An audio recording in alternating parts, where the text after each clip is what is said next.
अमित साहब के पास में ला करके जमा करेंगे। एक फाइल में अपना पेपर सारा डाल करके जो पेपर सुरक्षित रहे और आप अमित साहब के पास में जमा करेंगे। हो सकता है अगर मान लीजिए आप ब्लॉक वगैरह जाते होंगे तो आप हमारे ब्लॉक में भी ऑफिस है, जो प्रखंड कार्यालय अभी नया नया बिल्डिंग बना है मीनापुर में, इसके पीछे में अभिलेखागार है, उसी में ग्राउंड फ्लोर पे हमारा नीचे में जो सबसे नीचा वाला जो बिल्डिंग है अभिलेखागार में रिकॉर्ड रूम में, उसी में हम लोग को बंदोबस्त सिविल कार्यालय दिया गया है वर्तमान में। हम लोग यहीं पे अभी हमारा ऑफिस है, इसमें हमारा स्टाफ भी रहता है, कलर्क रहते हैं, तो आप लोग जाकर के वहाँ जमा कर सकते हैं अपना पेपर। अगर मान लीजिए कोई गाँव से बाहर आ रहे हैं, दिल्ली रह रहे हैं, कलकत्ता रह रहे हैं, मुंबई रह रहे हैं, अमेरिका रह रहे हैं, इंग्लैंड रह रहे हैं, उसके पास में अपना कागजात अवेलेबल है, वो अपना ऑनलाइन भी जमा कर सकते हैं। आप लोग भी किसी को लगता है जो हम ऑनलाइन ही जमा करें तो आप लोग भी कर सकते हैं, इसके लिए कोई दिक्कत नहीं है। तो आपके पास में पेपर जमा करने का 3 तरीका से आपके पास में ऑप्शन उपलब्ध है। प्रपत्र 2 में आपको भरना क्या है, तो आपके पास में जितने भी प्रॉपर्टी है, जो भी संपत्ति है, जमीन से संबंधित, भूमि से संबंधित, प्रपत्र 2 में आप लोग भर के जमा कीजिएगा। जो भी प्रॉपर्टी है आपके पास में, खतियानी है, केवाला है, पर्चा है, अपने नाम से है, पूर्वज के नाम से है, जो भी है सारा का सारा प्रपत्र 2 में आप जमा करेंगे। 1 नंबर खाना में आप लोग रैयत का नाम लिखेंगे। पहला खाना में अगर एक आदमी के नाम से खाता खुलेगा, जैसे मान लीजिए कोई 4 भाई हैं और उस चारों भाई को सोच रहा है जो हम अलग अलग करके अपना खाता खुलवाए। पिताजी का 10 कट्ठा जमीन, 4 भाई हैं, पिताजी के पुत्र हो गए 4 बेटा, और चारों पुत्र अपना अपना बंटवारा करके अलग अलग खाता खुलवाना चाहता है चारों भाई, तो अपना अपना नाम डालेंगे, 4 फॉर्म भरेंगे। जैसे हम लोग का गाँव घर में एक भाषा है मिलजुलना खाता, तो मिलजुलना खाता का मतलब हुआ जो हम चारों भाई मिल करके एक ही खाता खुलवाना चाहते हैं, तो चारों भाई का इसमें नाम डालिएगा रैयत के नाम में। उसके बाद अस्थाई पता 2 नंबर में, आप लोग का घर का कोई पता होगा, अस्थाई पता डालिएगा। 3 नंबर में खाता डालिएगा, सभी जमीन का कोई ना कोई खाता है।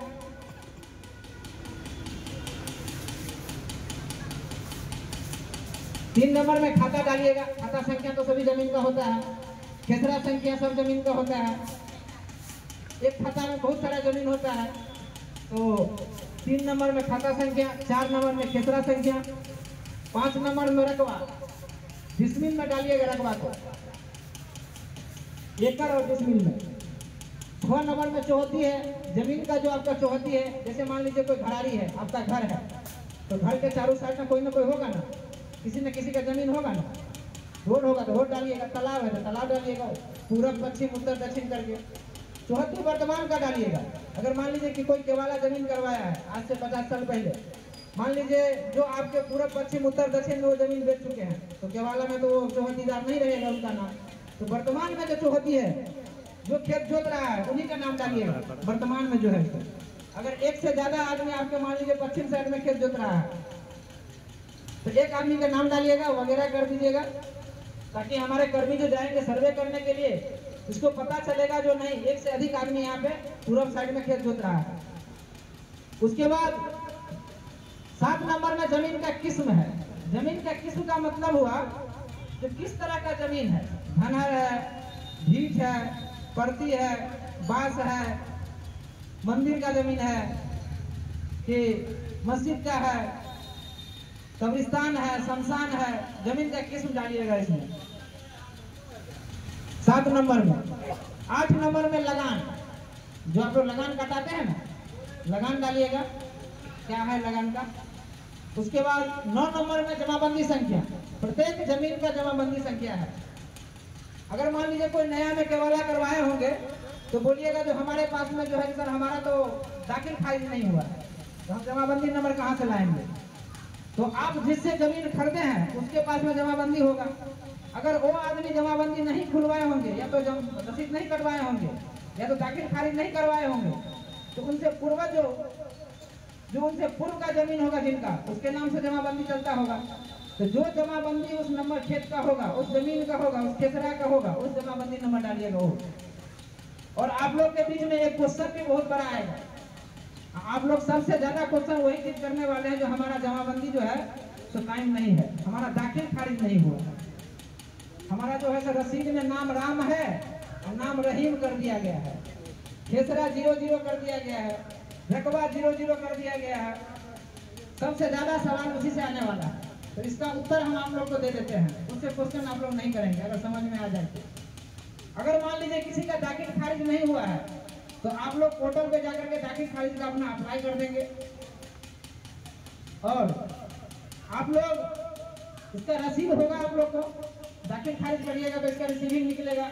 अगर मान लीजिए हो सकता है वेबसाइट के प्रॉब्लम से दाखिल खारिज का अप्लाई ना हो तो भी आप फॉर्म भर के अपना केवाला जो है, खतियान जो है, जो भी आपके पास में प्रूफ है, काफी दस्तावेज है, उसके आधार पे आप प्रपत्र 2 भर के जमा करेंगे और दस्तावेज का छाया प्रति लगा देंगे और दाखिल खारिज के लिए अपना प्रोसेस में लगा दीजिएगा उनको। ऐसा नहीं है कि दाखिल खारिज नहीं हुआ तो यहाँ पे फॉर्म नहीं भराएगा, इसके लिए आप लोग निश्चिंत रहिएगा। दाखिल खारिज वो हमारे स्तर का काम नहीं है, वो हमारे अंचल में जो सीओ साहब है, कर्मचारी साहब के माध्यम से आपका जमीन का दाखिल खारिज होगा। अगर किसी के रसीद में किसी प्रकार का प्रॉब्लम है तो पोर्टल पे जाकर के आप लोग सुधार के लिए अपना अप्लाई कर देंगे तो आपका सुधार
आप दीजिएगा। अतिक्रमण जो किया उनके पास में तो दस्तावेज होगा नहीं, तो आप अपना अभियुक्ति कॉलम में लिखिएगा कि फलाना आदमी का दखल पोजीशन है इस पे। अगर मान लीजिए किसी प्रकार का टाइटल चल रहा है जमीन पे तो इसका भी केस नंबर होता है। किसी जमीन का किसी लड़के के पास में कोई प्रॉब्लम होगा, केस होगा, तो इसका भी कोई बात संख्या होता है, केस नंबर होता है, तो इसमें दर्शा दीजिएगा आप लोग 11 नंबर कॉलम में। तो प्रपत्र 2 का यही काम था, आपके पास में जो भी जमीन है सारा जमीन के द्वारा इसमें डालिएगा और आप लोग जिस मौजा में आप लोग का घर पड़ता है वही मौजा में अमीन के पास में डालिएगा। जैसे मान लीजिए आपका मौजा का जो अमीन साहब होंगे उनके पास में आप लोग जमा कीजिएगा, मौजा का नाम वही लिखिएगा, थाना नंबर। एक अमीन साहब के पास में 10 भी मौजा है, 4 मौजा भी है, 2 मौजा भी है, वो खेतरा के हिसाब से डिसाइड किया हुआ है। तो आपका मौजा का जो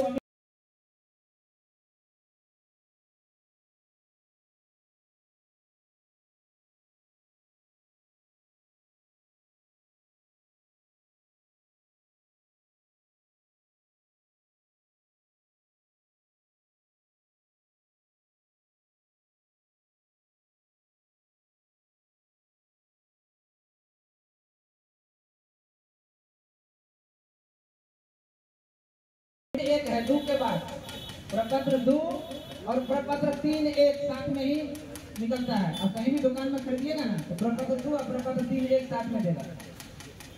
तो प्रपत्र 3 एक का काम जो है तो वंशावली है। अब वंशावली किस प्रकार का है, बहुत सारे आदमी जो है तो वंशावली का नाम नहीं सुने होंगे। तो इसमें जो है तो वंशावली, जैसे मान लीजिए किसी को अपना जमीन नहीं है, अपने नाम पिताजी का संपत्ति है, पिताजी नहीं है, दादाजी का संपत्ति है, दादाजी गुजर चुके हैं, परदादा का संपत्ति है, परदादा गुजर चुके हैं, तो इसके लिए आपको एक वंशावली बनाना पड़ेगा।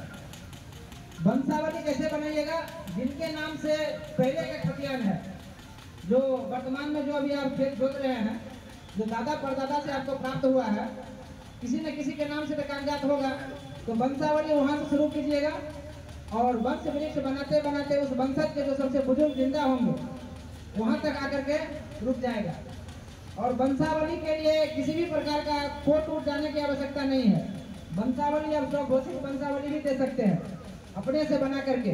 ये प्रपत्र 3.1 है ना, उसके पीछे भी बना दीजिएगा, नहीं तो एक सादा पेज पे भी आप बना सकते हैं वंशावली। वंशावली में सरपंच साहब, जैसे मान लीजिए किसी को समझ में नहीं आ रहा है तो आपके पंचायत में सरपंच साहब होंगे, उनके पास में जाके बनवा लीजिएगा, नहीं तो खुद बना लीजिएगा। हमारे अमीन साहब भी आते हैं, आप अपना सब कुछ बताइएगा, अमीन साहब भी हमारा बना देंगे आपको अगर दिक्कत होगा तो। और वंशावली सही बनाइएगा, क्योंकि आप जब वंशावली हमको समर्पित कीजिएगा उसके बाद इसी प्रकार से हम ग्राम सभा लगाएंगे और मुखिया जी बैठेंगे, सरपंच साहब बैठेंगे और वंशावली को हम सत्यापित करेंगे पढ़ करके। और यहाँ पे जो हमारे बड़े बुजुर्ग हैं उनसे भी हम पूछेंगे कि क्या ये वंशावली जो दिया है ये सत्य है, वो जो 4 बेटा लिखा है उसमें इसका 4 बेटा वास्तव में है या एक कोई छोड़ दिया है। तो बहुत सारा आदमी इस तरह का भी करने का प्रयास करेगा, तो वंशावली सही लगाइएगा। एक चीज और, वंशावली में लड़की का भी अधिकार होता है। हमारे सुप्रीम कोर्ट जो है तो बेटी का भी बराबर का अधिकार दे दिया गया। तो जैसे मान लीजिए कोई किसी के नाम से 10 कट्ठा जमीन है, वो अपने गुजर चुके हैं, उनके पास में 2 पुत्र और 1 पुत्री है, तो 2 पुत्र और 1 पुत्री का वंशावली में नाम डलाएगा। अगर कोई जीवित है तो उनके नीचे के वंशज के नाम देने की आवश्यकता नहीं है, तो इसमें बेटी का भी नाम देना अनिवार्य है। आप लोग जो है तो उसमें नाम डालेंगे। अगर मान लीजिए किसी को लगता है जो हमारी बहन या हमारी बेटी संपत्ति का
दूसरा पेज में जो आपको वंशावली के आधार पर जो प्रॉपर्टी मिला है, जमीन मिला है, उसी का विवरण इसमें डालिए। कुछ देर पहले आपको बताया था जो प्रपत्र 2 में वंशावली मतलब जो आपके पूर्वज से जमीन मिला, जो आपके नाम से जमीन है।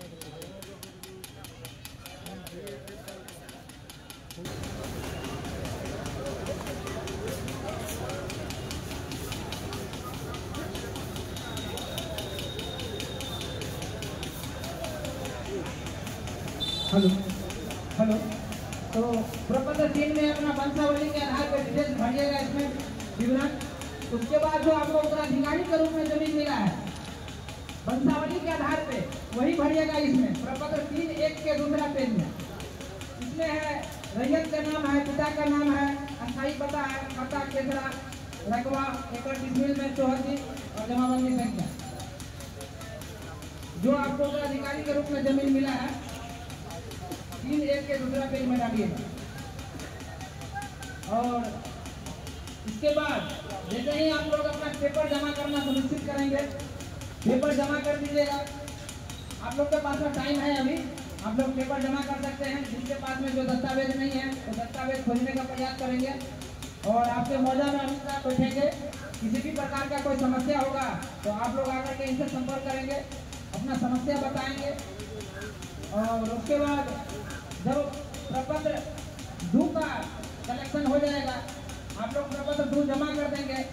उसके बाद हमारा कुछ प्रोसेस है, आपके मौजा में जब हम काम करने के लिए आएंगे तो हमको कुछ काम करना पड़ेगा। इससे पहले जैसे मान लीजिए आपका मौजा का हमको बाउंड्री फिक्स करना पड़ेगा, आपका मौजा कहाँ से शुरुआत है, कहाँ खत्म है, दो मौजा के बीच में लाइन कौन सा है। जैसे मान लीजिए सड़क जा रहा है, इधर कौन सा मौजा है, इधर कौन सा मौजा है, तो मौजा यहाँ से है कि वहाँ से है। इस चीज़ के लिए हमको जो हमारा एजेंसी है उसके माध्यम से हम मौजा का बाउंड्री लाइन फिक्स करेंगे, फिर सीमाना फिक्स करेंगे। उसके बाद हम आपके मौजा में आएंगे काम करने के लिए। तो इस सर्वे में जो सरकार के माध्यम से हवाई एजेंसी के थ्रू एक नक्शा तैयार करवाया गया है, वही नक्शा हम लोग के पास में आने वाला है। और आपके पास में जो वर्तमान नक्शा अभी है डिविजनल सर्वे का, उसी को आधार मान करके हम जो है तो आपका जमीन का सर्वे करेंगे। जो ऊपर से नक्शा लिया गया है वो नक्शा और जो आपके पास में अभी अवेलेबल है, जिस नक्शा से आप लोग का जमीन अभी जोत रहे हैं, उस नक्शा के आधार पे हम आपके जमीन पे आएंगे सर्वे करने के लिए। जब हम आपके जमीन पे आएंगे किस्तवार करने के लिए, किस्तवार का मतलब होता है प्लॉट पर प्लॉट जाना। हम आपके प्लॉट पे आएंगे, प्लॉट पे आने से पहले हम आप लोग को सूचना दे देंगे जब फलना मौजा में हम फलाने तारीख से हम आ रहे हैं, आप लोग तैयार रहिएगा। जो खेतरा पे हम जाएंगे उस खेतरादार को, रैयत को यहाँ पर रहना है, उनके चारों साइड से जो जमीन वाले हैं चौकीदार, उनको भी रहना है, ताकि किसी भी प्रकार का कोई गड़बड़ न कर सके, कोई गलत जानकारी न दे सके। तो आप लोग को सूचित किया जाएगा, किस्तवार होगा, किस्तवार होने के बाद खाना पूरी होगा, यानी नमनी किया जाएगा इसको। ऑफिस में हमारा काम बहुत सारा इसमें है, हम लोग करेंगे मिल करके। उसके बाद जब किस्तवार और खाना पूरी का काम शुरू होगा तो हम आपको एक प्रपत्र 7 देंगे, आपको वितरण करेंगे जमीन का विवरण। सर्वे आपके खेत में प्लॉट में जाने के बाद, सर्वे होने के बाद प्रपत्र 7 जो हम देंगे, प्रपत्र 7 में आपका सारा का सारा जमीन का ब्यौरा रहेगा। उसको खाना पूरी पर्चा बोलते हैं हम लोग।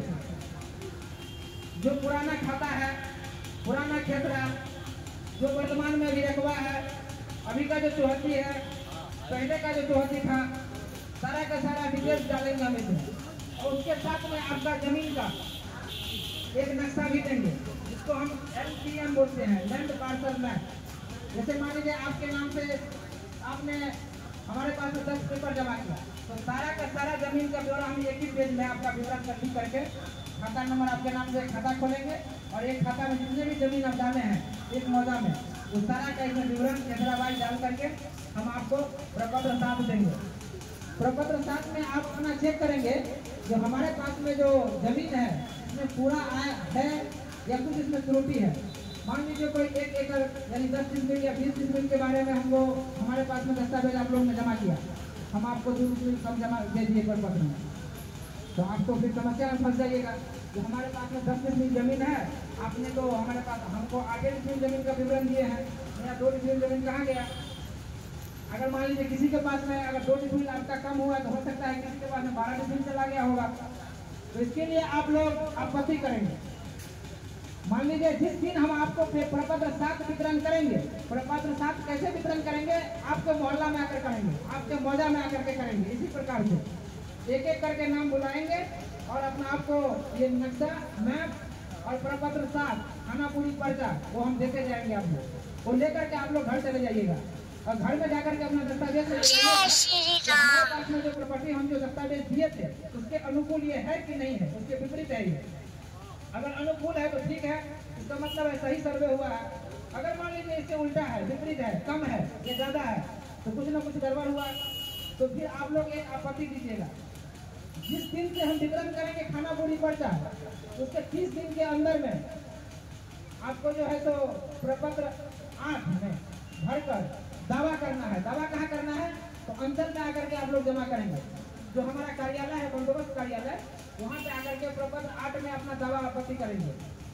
हम आपको 30 दिन का समय देंगे, उतने दिन के अंदर में सुनवाई भी करना है और उसके बाद जो है तो आपको प्रपत्र जमा भी करना है। 8 इसमें दावा आपत्ति में क्या लिखिएगा प्रपत्र 8 में, जो हमारा जो भी जमीन छूटा हुआ है आपका, जिसमें त्रुटि है उसका विवरण, उसका दस्तावेज लगा करके आप फोटोकॉपी छाया प्रति लगा करके आप जमा कीजिएगा।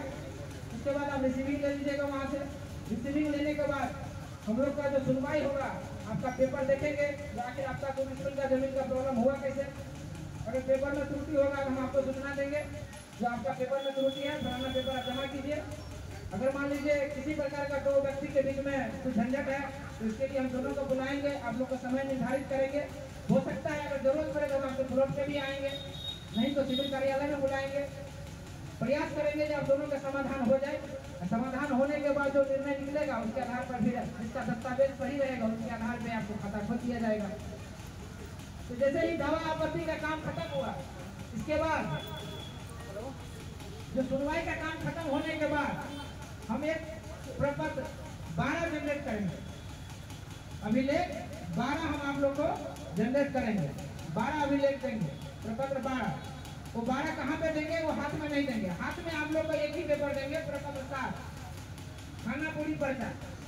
उसके बाद 12 जो देंगे वो जैसे मान लिया सार्वजनिक स्थान ये मंदिर है, कहीं चौक है, आपका जो कचहरी होगा, ग्राम पंचायत होगा, पंचायत भवन में आकर के 4 गो चिपका देंगे, अपना अंचल में चिपका देंगे, मौजा भाई आपके किसी मंदिर में आकर के चिपका देंगे, चौक पे चिपका देंगे।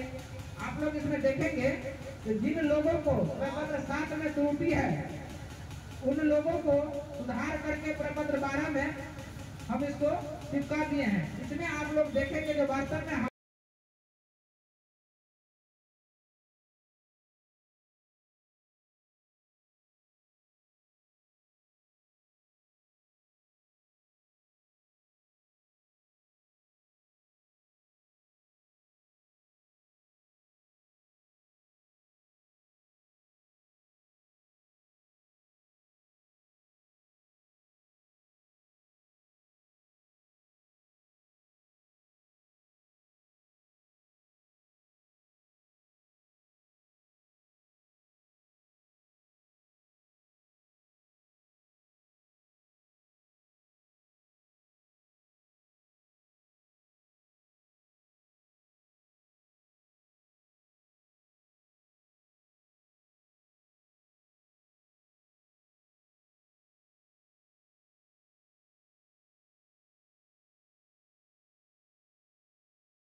मैं अंगूठा साहब आदमी का मेरा 2 सवाल हैं इससे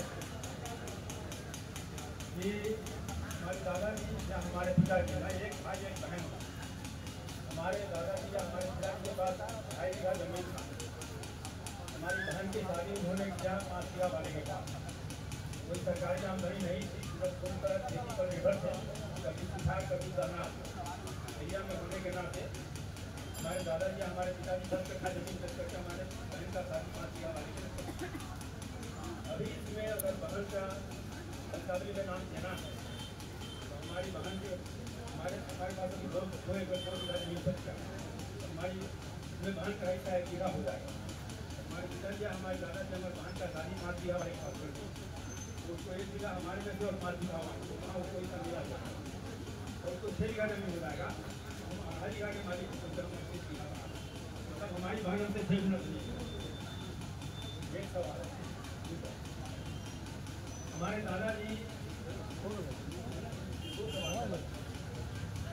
दादाजी ने जमीन रजिस्ट्री कराया किसी और दादाजी ने, किसी दूसरे दादाजी और उसका दस्तावेज उनके पास है। 4-5 रसीद उन्होंने विलम्ब करके कटवाया है छोटे किसान। उसके बाद 10-12 साल 15 साल किसान से रसीद नहीं घटा, कर्मचारियों की संख्या कम या किसी कारणवश। और वो जमीन आज ऑनलाइन मारते हैं तो पुराना जो रजिया था उनके नाम पर चला जा रहा है। खाता कैसा मारते हैं ऑनलाइन पर मारते हैं WWOG है DDP मारने तो उनके नाम पर चला जाता है। हमारे दादा जो जमीन लिखाए थे अभी वो जमीन उनके नाम पर जा रहा है। ये हमारा 2 सवाल है। तीसरा एक सलाह है। सलाह ये है ये जमीन आप बार बार बोले हैं अपने समझाने के क्रम में बार बार बोले हैं या भागी जाइए के पास जाइए फलाने जगह जाइए। मतलब 6-7 वर्ष ज़्यादा इन्होंने बोला कि आगे जाइए इससे मामला और बढ़ता जाए।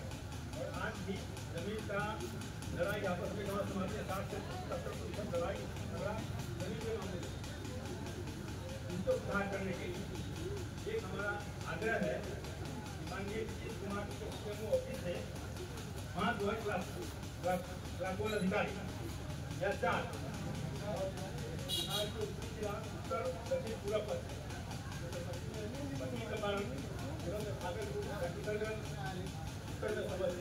सीतामढ़ी या देवघर या गया कहीं भी CMO ऑफिस में 4 जिस जिला में जा रहे हैं उस जिला का जिलाधिकारी जिला के अंदर में सभी प्रखंड का वीडियो और 5 किसानों के पास जाए उसके पास 10 कट्ठा जमीन है छोटा किसान उसके पास जाए उसके पास 2-2.5 बीघा जमीन है उसके पास जाए या उनको बुलाया बैठ फिर 10-15 बीघा वाले के पास जाए उस किसान को बुलाया और बैठ 70 बीघा वाले के पास जाए और उनको बुलाया। इस तरह 5 ग्रामपंचायत किसानों को बुला करके हम लोग समस्या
हमारे पास में जो आप कागजात दीजिएगा उसके आधार पे हम सर्वे करेंगे। आप लोग गांव घर में देखे होइएगा, जो मास्टर सब को जो है ना, टीचर लोग को गांव में बकरी गिनने के लिए और भैंस गिनने के लिए भेजा जाता है, सर्वे करने के लिए, घर गिनने के लिए। जाति जनगणना हुआ था, तो इसमें जो आप बताए हैं वो इसमें नोट किए हैं। तो हम जो है तो डीसीआर के पास में हम नहीं बोल रहे जाने के लिए, हम बोले कोई क्वेश्चन किए जो हमारा दाखिल खारिज रिजेक्ट कर दिया है, तो हमको थोड़ा सा जानकारी था जो रिजेक्ट किया हुआ दाखिल खारिज को सीओ साहब के या डीसीआर के माध्यम से उसको ठीक किया जाता है। हम इसी के ऊपर ये क्वेश्चन उनको जवाब दिए थे, जो आप डीसीआर के पास में जाकर के उसको ठीक कर सकते हैं। दाखिल खारिज करना हमारा क्षेत्राधिकार में नहीं है। आपका